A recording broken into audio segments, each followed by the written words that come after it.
Pourquoi l'armée congolaise est-elle impuissante face au M23? Le grondement des bottes résonne dans l'est du Congo. Une guerre silencieuse pour le monde, mais brutale pour ceux qui la vivent. Tout commence avec une image frappante. Goma en état de siège. Les rues sont désertes, l'air est lourd. Et au loin, une avancée méthodique. Le M23 triomphe. La RDC pleure ses morts. Plus de 3000 victimes. Mais une question brûle toutes les lèvres. Pourquoi l'armée congolaise est-elle si impuissante?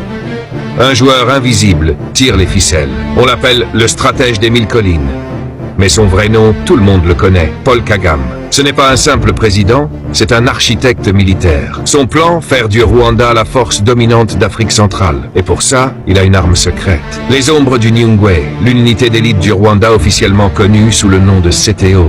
Leur spécialité, attaque éclair, infiltration, neutralisation rapide. Formés par des experts du Moyen-Orient et d'Israël, ces hommes sont les fantômes du terrain, invisibles, mais implacables. Pendant ce temps, en face, l'armée congolaise est désorganisée. La corruption fait rage. Et ses chefs, trop occupés à se disputer les contrats d'armement. Mais la partie ne se joue pas qu'entre eux. Loin des collines du Kivu, d'autres puissances entrent dans la danse. Le médiateur aux 1000 promesses, alias l'Angola, tente d'apaiser les tensions. Pendant que le grand frère distrait, alias l'Afrique du Sud, hésite entre soutenir Kinshasa ou préserver ses propres intérêts. Mais le véritable enjeu, ce n'est pas la paix. C'est l'or noir du XXIe siècle.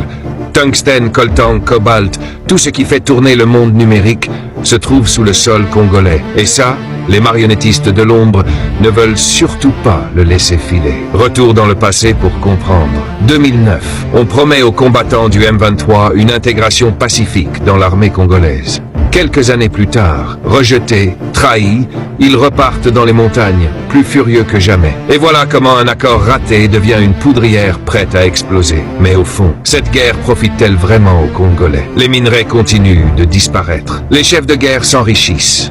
Les grandes puissances regardent et alimentent le chaos. Et si tout cela n'était pas un accident, mais une stratégie? D'un côté, le stratège des 1000 collines. De l'autre, la RDC vacille. Le Rwanda est une menace ou un modèle. Les grandes puissances s'inquiètent, mais peut-on arrêter une armée qui ne cesse de se perfectionner? Et si tout cela n'était qu'un prélude à une reconfiguration totale de la région? Dis-moi en commentaire ce que tu en penses. Abonne-toi pour des révélations géopolitiques sans filtre.